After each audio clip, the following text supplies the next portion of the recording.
훈련을 받고 있을 때의 상황입니다. 그때 하나님께서는 이 실패한 모세에게 다시 나타나신 것입니다. 실패한 모세에게 다시 나타난 상황을 오늘 본문에 기록하고 있습니다.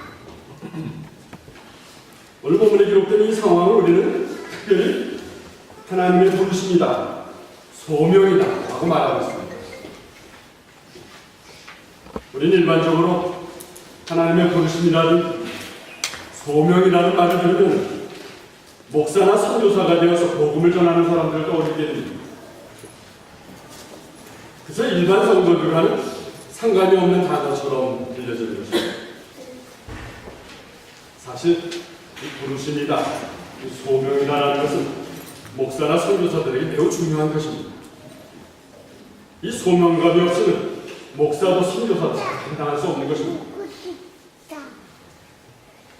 그러나 이 소명감은 그들에게만 중요한 것이 아니라는 사실입니다. 이 소명감이라는 것은 하나님의 일을 감당해야 하는 우리 모두에게 다 같이 중요한 것이다. 하나님께서는 우리 각자에게 무엇인가를 하게 하시기 위해서 우리를 부르신 것입니다. 그것을 아는 것이 내 삶의 존재의 이유이고 그것을 아는 것이 내 삶의 목적이라는 것입니다. 그것이 소명입니다. 그리고 그 소명을 깨닫고 목표를 향해서 나아가기로 결단하는 것입니다. 그것이 헌신입니다. 하나님께서는 왜 모세를 부르셨습니까? 하나님께서는 이스라엘을 이집트의 종살이에서 해방시키는 일을 모세에게 감당시키기 위해서 모세를 부르셨습니다. 오늘 우리는 2014년도 이만하임 한인교회 임직자 헌신 예배를 드리고 있습니다. 우리 질문해봅니다. 하나님께서 우리들을 왜 부르셨습니까? 하나님께서 왜 우리를 만하임 한인교회 임직자로 부르셨습니까? 질문은 하나님께서는 이 공동체의 일들을 여러 가지 모양으로 계획하셨습니다. 그리고 그 여러 가지 일들을 위해서 여러분들을 한 사람을 부르십니다. 그럼 하나님의 일을 위해서 여러분들은 어떻게 살아야 합니까? 여러분들의 삶의 존재 이유와 여러분들의 삶의 목적에 대해서 질문하지 않을 수가 없는 것입니다. 이런 의미에서 오늘 본문에 나타난 하나님께서 모세를 부르시는 이 부르심의 상황들은 임직자로 부르신 하나님의 부르심에 우리가 어떻게 응답해야 하는지 또 어떻게 하나님의 일을 잘 감당해야 하는지에 대해서 교훈을 주고 있는 것입니다. 오늘 본문을 잘 묵상해 보면 하나님께서 모세를 부르실 때에 모세를 그냥 부르신 것이 아닌 것을 우리 깨닫게 됩니다. 하나님께서 모세를 부르실 때에는 당시의 상황들을 잘 준비하신 다음에 모세를 부르시고 계신 것을 우리 깨닫게 됩니다. 하나님께서는 아무런 준비도 없이 아무 생각도 없이 모세를 부르신 것이 아니라는 사실입니다. 하나님께서 우리를 부르실 때도 그렇습니다. 하나님께서 우리를 부르실 때 항상 상황들을 준비하고 계시다는 사실입니다. 부름을 받는 우리들은 늘 갑자기 부름을 받는 우리들은 당황된다고 합니다. 그러나 하나님께서는 늘 준비하고 우리를 부르신다는 사실을 깨닫게 되는 것입니다. 출애굽기 2장 23절에 보면 하나님께서는 모세를 부르시기 전에 두 가지 준비 작업을 하신 것을 보게 됩니다. 출애굽기 2장 23절 같이 읽어봅니다.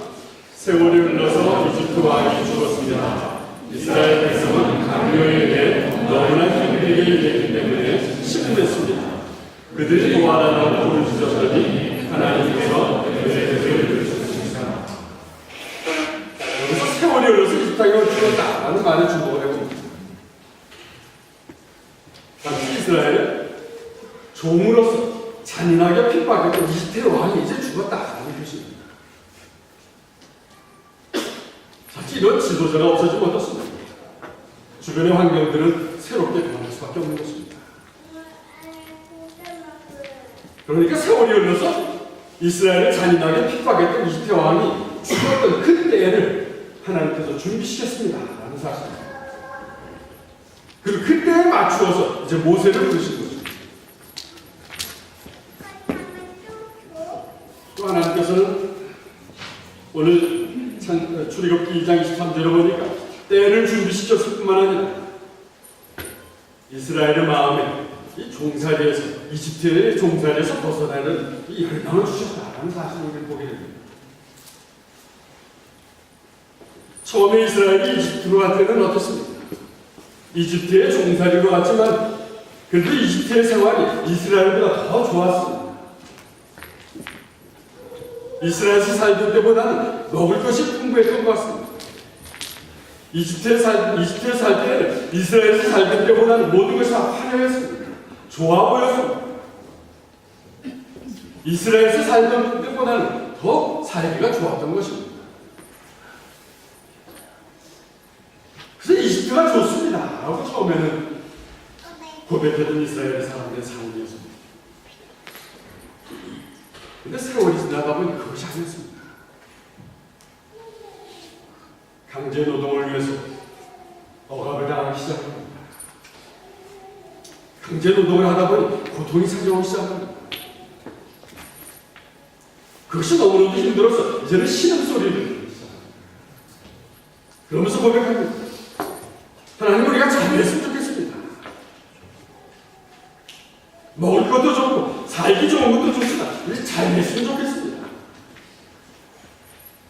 우리가 이집트의 종살이에서 해방이 되었으면 좋겠습니다. 전에 하나님이 약속하신 그 땅으로 이제는 가야만 하겠습니다. 하나님께서는 이스라엘에게 이런 마음이 들도록 준비시켜 주셨다. 그렇습니다. 하나님께서는 계획 없이 모세를 부르신 것이 아니라는 사실입니다. 하나님께서는 이스라엘 마음을 준비시켜 놓으시고 상황과 환경을 준비시켜 놓으시고 그리고 모세를 부르신 것입니다. 하나님께서는 오늘날도 만화의 간이교회 여러분들을 부르셨습니다. 하나님의 일들에 더욱 마음을 다하게 우리 성도들의 마음을 준비시켰습니다. 만화의 지역사회를 향해서 하나님을 선포하도록 마음을 준비시켰습니다. 우리 만화의 공동체 아니든지 우리 주변의 지역사회든지 소외되고 외로운 사람들이 있습니다. 고통받는 사람들이 있습니다. 복음의 기쁜 소식을 듣지 못한 사람들이 있습니다. 그들에게 복음의 기쁜 소식을 전하라고 우리를 부르셨다는 사실입니다.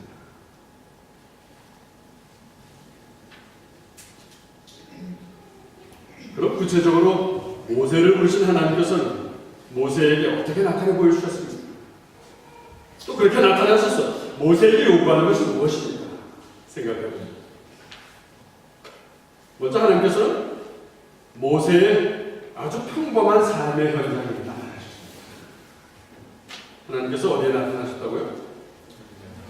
모세의 삶의 아주 평범한 삶의 현장에 나타나셨습니다.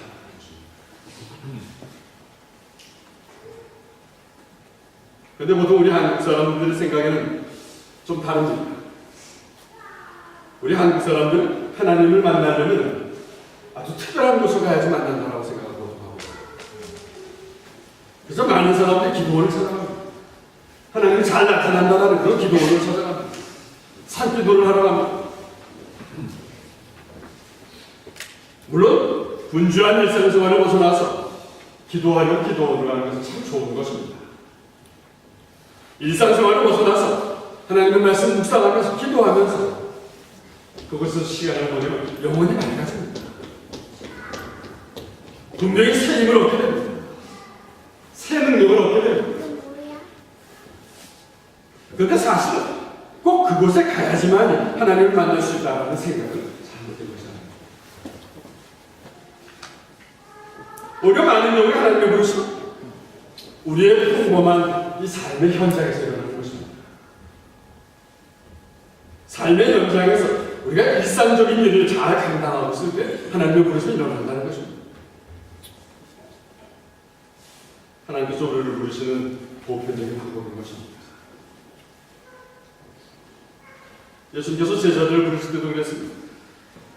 제자들이 자신의 삶 속에서 최선을 다하고 있을 때 제자들은 예수님의 부르심을 받았습니다. 베드로와 안드레는 갈릴리에서 고기 잡기를 열심히 하고 부르셨습니다. 야고보와 요한은 고기 잡기를 하고 그물을 수선하고 있을 때 예수님께서 그들을 부르셨습니다.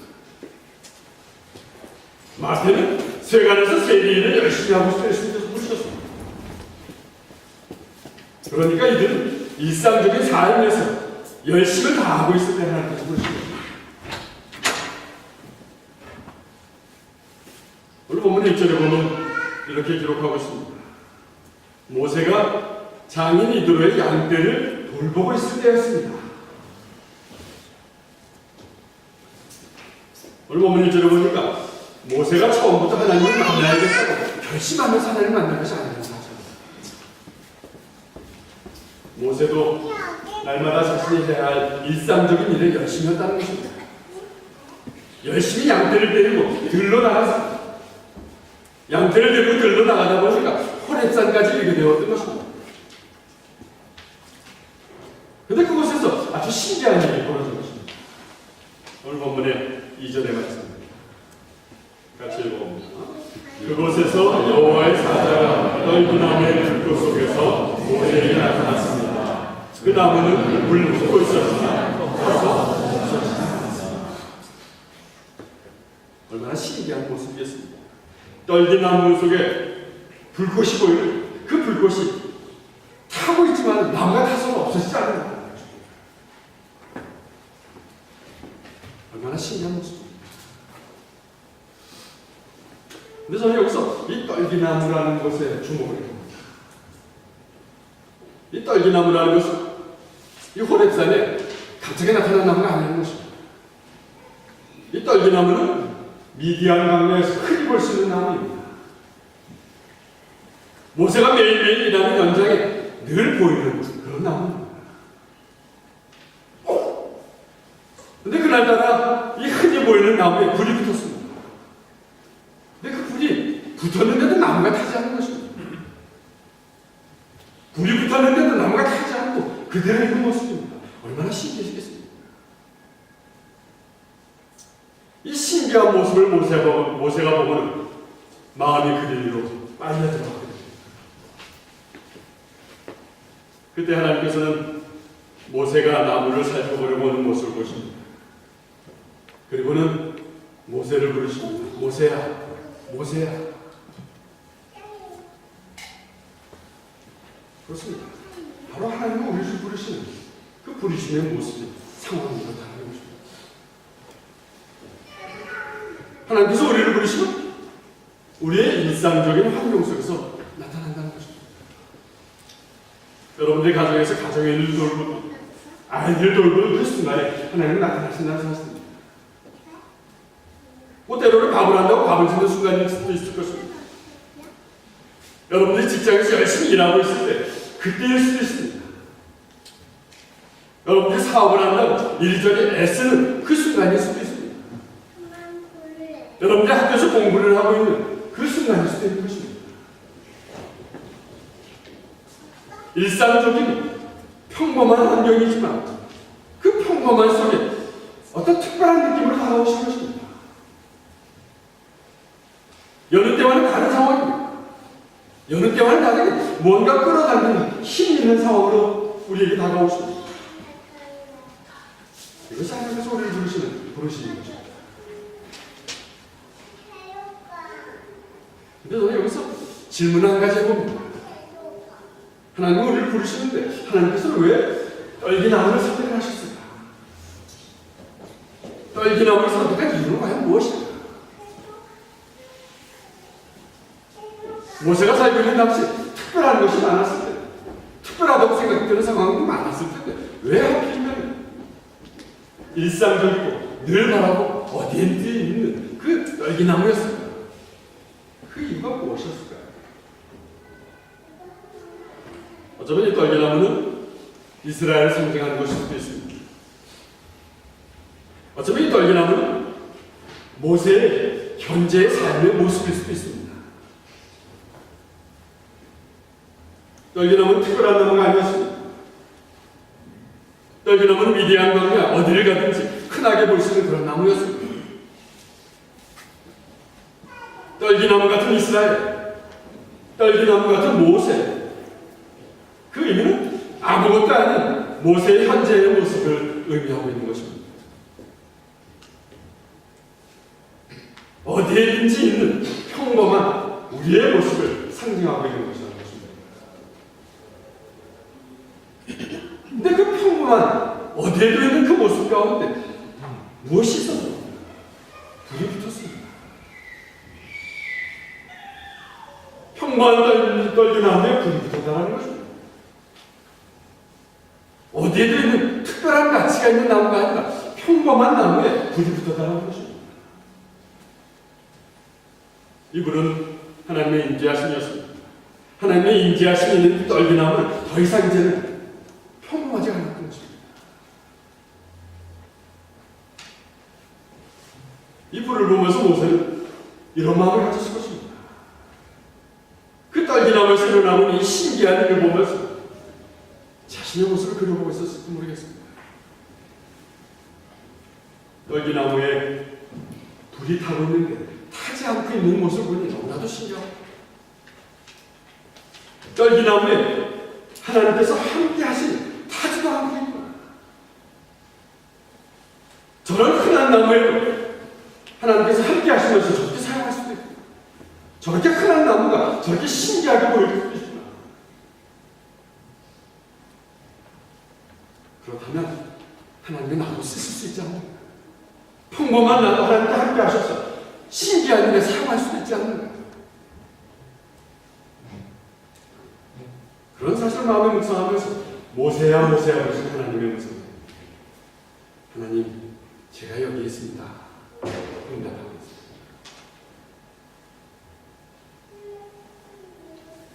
하나님은 그러시며 응답하는 모세에게 하나님은 이제 무엇을 요구하십니까? 오늘 본문의 5절에 말씀입니다. 같이 읽어봅니다. 하나님께서 말씀하십니다. 더 가까이 오지 마라. 내 신발을 벗어라. 너는 지금 거룩한 땅에 있습니다.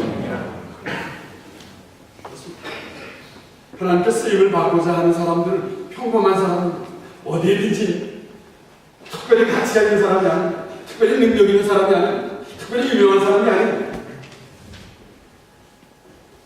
그러나 하나님께 쓰임 받고자 하는, 하나님께 쓰임 받고자 결단하는 사람들에게는 한 가지 요구하시는 것이 있습니다. 그것은 거룩하다는 것입니다. 능력을 요구하지 않습니다. 특별한 걸 요구하지 않습니다. 가치 있는 것을 요구하지 않습니다. 거룩하다는 것입니다. 저는 여기서 거룩하라는 말씀을 가만히 생각해 봅니다. 이 거룩하라는 말씀, 하나님의 말씀을 대할 때마다 우리들은 이런 생각을 하고 있을지도 모르겠습니다. 하나님께서 거룩하라 하시면 우리는 이런 반응을 보일 때가 있습니다. 하나님, 당신 모세는 하나님께서 대단한 지도자로 쓰시려고 부르시지 않았습니다. 대단한 지도자로 쓰시려고 거룩하게 하지 않으셨습니다. 대단한 지도자로 쓰시기 위해서 그렇게 요구하셨을 것입니다. 우리 같은 사람이 어떻게 그렇게 거룩하게 살아갈 수 있겠습니까? 그렇게 못합니다. 우리가 살고 있는 세상이 어떤 세상인데 지금 거룩하게 살아가고 하십니다. 우리의 상황이 거룩할 수 있을 때는 그렇게 하겠습니다. 그러나 우리의 상황이 그렇지도 않은데 계속해서 거룩하게 그렇게 살다가는 아마도 우리가 답답해서 숨 막혀, 또 거룩하게 산다고 살아가다가 바보 취급을 당할 것이고 왕따를 당하며 살게 될 것입니다. 우리는 그렇게 못합니다.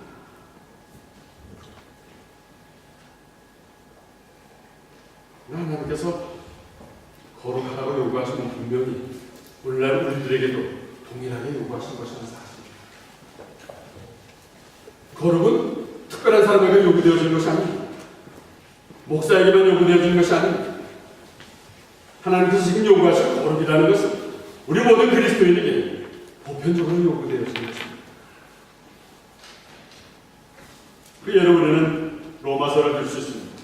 사도 바울은 하나님의 사람이 되고자 하는 모든 사람들에게 강조합니다. 로마서 3장 22절에 말씀합니다. 같이 읽어봅니다. 하나님께로부터 오는 의는 예수 그리스도를 믿는 믿음을 통해서 옵니다. 이 의는 믿는 사람이라면 누구에게나 주어지면서 사람을 하나님께로부터 오는 의, 하나님께로부터 오는 거룩함이라는 것은 예수님을 통해서 온다는 것입니다. 예수님을 믿습니다. 예수님이 나의 삶의 주인입니다. 라는 사람은 거룩하다는 것입니다. 근데 이 거룩함은 사람을 차별해서 주는 것이 아니라는 사실입니다. 이 거룩함이라는 것은 처음부터 우리에게 있었던 것은 아닙니다. 처음부터 우리 스스로가 거룩할 수 있었던 것은 아닙니다. 거룩함이라는 것은 예수님으로부터 오는 것입니다. 예수님이 나의 삶의 주인입니다. 고백할 때 오는 것입니다. 예수님이 나의 죄를 용서하여 주셨습니다. 고백할 때 오는 것입니다. 예수님이 나의 삶의 주인입니다. 고백할 때 나의 삶이 거룩해지는 것입니다. 근데 예수님은 사람을 차별하지 않고 부르셨다는 거죠. 사람을 차별하지 않고 그 의를 주셨다는 것입니다. 나는 죄가 많아서 거룩해질 수 없습니다. 그래 너는 죄가 많아서 거룩해질 수 없을 거야. 차별하지 않으셨다는 것입니다. 예수님을 나의 삶의 주인으로 모시는 그 사람은 거룩해지는 것이고 거룩하게 살 수 있는 것입니다. 그러니까 하나님의 사람입니다. 예수님이 나의 삶의 주인입니다. 라는 사람은 누구나 다 거룩할 수 있는 것입니다. 거룩해야만 하는 것입니다. 그럼 하나님의 의를 받는 거룩한 사람은 어떻게 사는 사람입니까? 로마서 12장 1절에서 사도 바울이 우리에게 교훈합니다. 12장 1절입니다. 같이 읽어봅니다. 그러므로 성도 여러분, 나는 하나님의 자녀로서 여러분에게 권합니다. 여러분의 몸을 하나님을 지시하는 거룩한 살아있는 제물로 드리십시오. 이것이야말로 여러분이 마땅히 드려야 할 영적인 예배입니다. 이것이 하나님의 사람들의 삶의 기본이라는 것입니다. 우리 자신을 하나님이 기뻐하는 모습으로 드리라는 것입니다. 우리 자신을 하나님이 기뻐하시는 거룩한 살아있는 제물로 순간순간 드리라는 것입니다. 내가 기뻐하면서 드리는 것이 아니고 하나님이 기뻐하시는 모습으로 드리라는 것입니다. 특별한 상황에서만 하나님께 거룩한 산제물로 드리라는 것이 아닙니다. 우리의 일상생활 속에서 아주 평범한 것일지라도 아주 평범한 제주라도 내가 가지고 있는 것이라도 하나님이 쓰실 수 있도록 진지하게 진실하게 드리라는 것입니다. 그것이 나의 기쁨이 아닌 것입니다. 하나님의 기쁨을 위해서 드리라는 것입니다. 그것이 거룩한 살아있는 제물로 드리는 우리의 삶의 모습이라는 것입니다. 그렇습니다. 여러분들이 하나님의 일에 쓰임을 받는다는 것은 여러분들이 어떤 특별한 기능을 가지고 있어야 한다는 사실 아니라는 것입니다. 또 뛰어난 능력이 있어야지만 쓰임을 받는 것도 아닌 것입니다. 여러분들 각자는 나름대로 하나님께서 주신 것이 있습니다. 그것을 그릇에 비유하자면 이런 것일 것입니다. 어떤 사람은 하나님께서 주신 것이 큰 그릇이 있을 것입니다. 어떤 사람은 하나님께서 주신 것이 금으로 만든 그릇일 수도 있습니다. 근데 어떤 사람은 하나님께서 주신 것이 작은 그릇일 수도 있습니다. 그 그릇이 금이 아니라 흙으로 만든 그릇일 수도 있습니다. 근데 이 그릇들은 어떻습니까? 크고 좋은 그릇들, 금으로 만든 그릇들은 아마도 큰 일이 있을 때는 꼭 쓰임을 받게 될 것입니다. 근데 사실 평소에는 어떻습니까?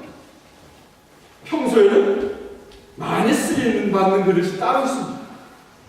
일상생활 속에서도 크고 금 그릇을 다 사용하는 것은 아닌 것입니다.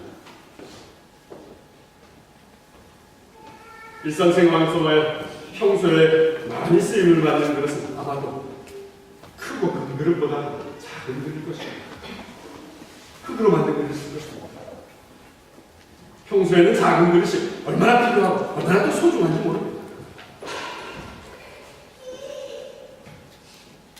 그러니까 큰 그릇은 큰 그릇대로, 작은 그릇은 작은 그릇대로 다 아름답고 필요하게 사용되는 것입니다.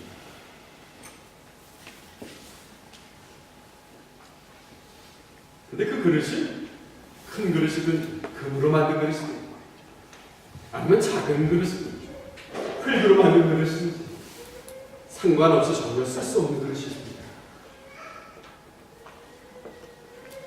쓸 수 없는 그릇은 지저분한 그릇입니다. 때가 묻은 그릇입니다. 먼지가 쌓이는 그릇입니다. 잘 관리하지 않아서 먼지가 쌓이고 때가 낀 지저분한 그릇입니다. 그런 그릇은 금으로 만든 그릇을 할지라도 쓸 수가 없는 것입니다. 깨끗하게 관리하지 않고는 쓸 수가 없는 것입니다. 지금 모세에게 거룩함을 요구하시는 하나님의 마음이 바로 그런 마음인 것입니다. 사랑하는 임직자 여러분, 하나님께서는 올 한 해 이 마나임 한인교회에 하나님의 크고 작은 일들을 위해서 여러분들을 부르셨습니다. 그리고 가장 먼저 여러분들에게 말씀하십니다. 너희의 신을 벗어라. 너희가 선 곳은 거룩한 땅이니 거룩하다.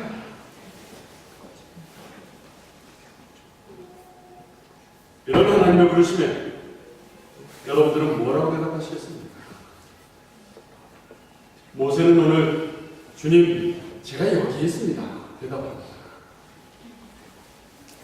모세가 이렇게 대답하는 순간 모세를 쓰시는 하나님의 사역이 이제 시작이 되었습니다.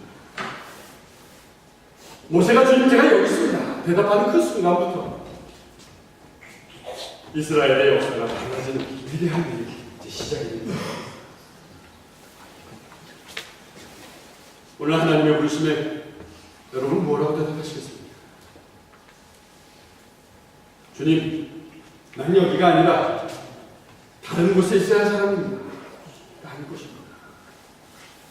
주님, 난 여기가 아니라 좀 더 좋은 조건으로, 좀 더 좋은 환경에 있어야 할 사람입니다.